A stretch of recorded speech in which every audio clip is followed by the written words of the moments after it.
So how do you justify buying one of the brand new M1 Macs when you have kind of a fairly new one sitting right on your lap? We're going to find out today.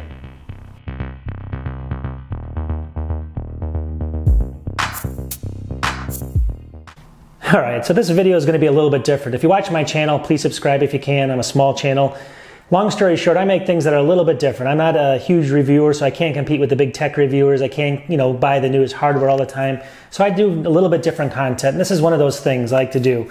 So here we go. What I'm going to say today is a lot of people are out there, and I get a lot of questions because I do a lot of Apple videos. People are saying, I have a 2020 new, from the earlier 2020, or I have a 2019, 2018. How do I justify buying a brand new M1, either, well, right now it's got to be a MacBook or a Mac Mini or a MacBook Air, but eventually it'll be a MacBook, iMac behind me or whatever. So the justification goes through everyone's head. It's a lot of money. How do you justify it? Well, besides all the average stuff, like do you like it? Do you use it a lot? Is it fun? Whatever. I'm going to set all that aside.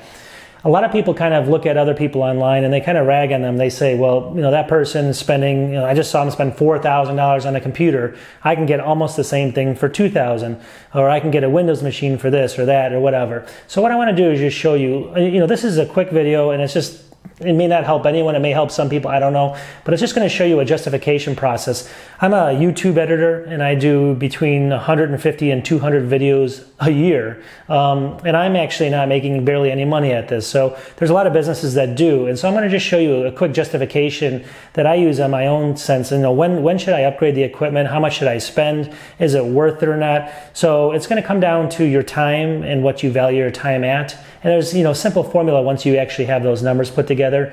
So what we're going to do in this video is we're going to show people, my quick analysis of how this works. Again, these are different. Hopefully you can click the like button. If you don't like it, I understand. It's a little bit different video, but just please don't, give me a thumbs down or anything. Anyways, we'll get going. I'm going to show you what I mean here. Let's go.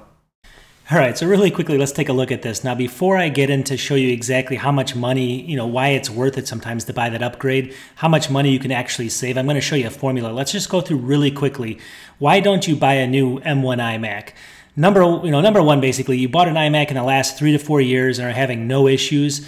So if you use just for email, web browsing, and watching YouTube and basic tasks, do not buy a new one. You don't need one. If you have no job or living paycheck to paycheck or need to borrow money, don't buy one.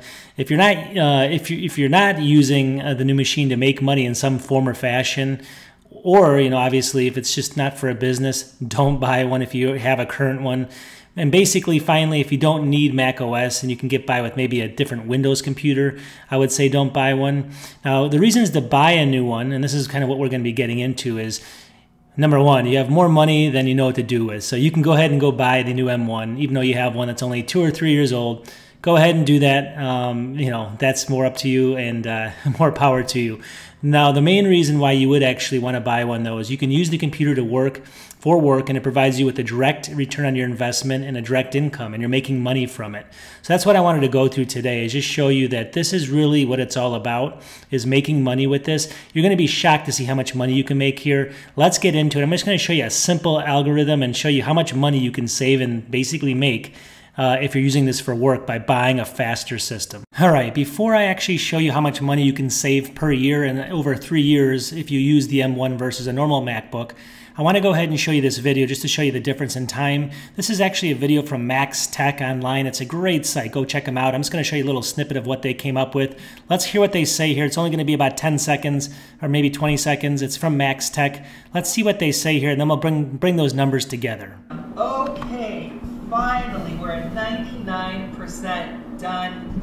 That took way too long. I kept leaving and I kept coming back and checking up on it. 12 minutes and 57 seconds. Take a guess how long the Apple Silicon MacBook took in the comments below. Pause this video for now.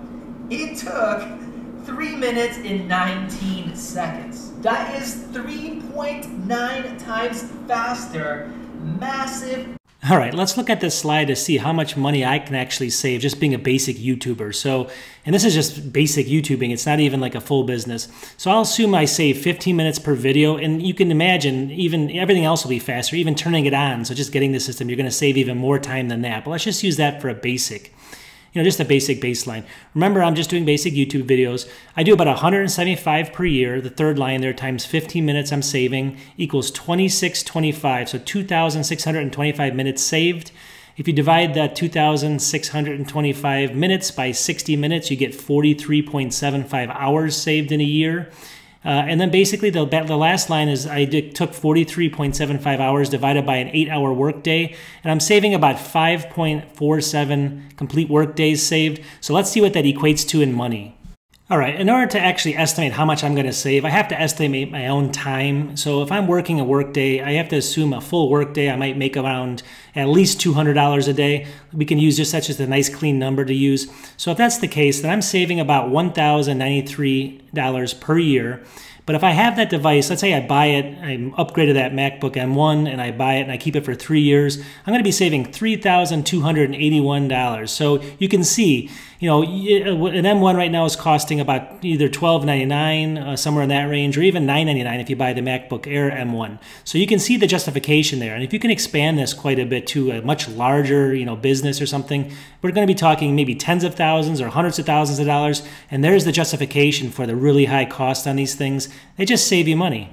All right, so what do you think?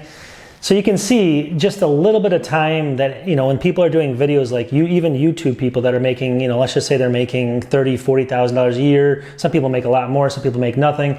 But even at that, you can justify spending a little bit extra money depending on what your time's worth. You can see how these numbers can add up for a big business really, really quickly. So, when you see someone that's actually a video production company and they're spending, $6,000 on a 16-inch MacBook where it's got 2 terabytes of disk space and everything else, but it's got this fastest processor, it's got 32 or 64 gigs of RAM. You can see why that justification kind of is going in their head and why they make the decisions they do. It really comes down to this kind of math formula, and that's all I wanted to go through, is just kind of show people there's reasons for people buying stuff that's expensive. There's other reasons for people that you really shouldn't, and you have to kind of put yourself in that box. Are you just a leisure user, and can a couple seconds really make a difference to you? Most people, that's going to be no. But for the people that it does make a difference with, it's a huge difference, and it can cost thousands of dollars per year. If you keep one of these a couple years, that could be $3,000, $6,000, $9,000. And there you go. Those are the justifications that you need to know. So anyways, if you guys can help me out and subscribe to my channel, I make crazy videos like this all the time. They're a little bit off the beaten trail, a lot of technology, as you can see. I've made, I think, 250 something videos, so go check out my backlog. Talk to you soon. Peace.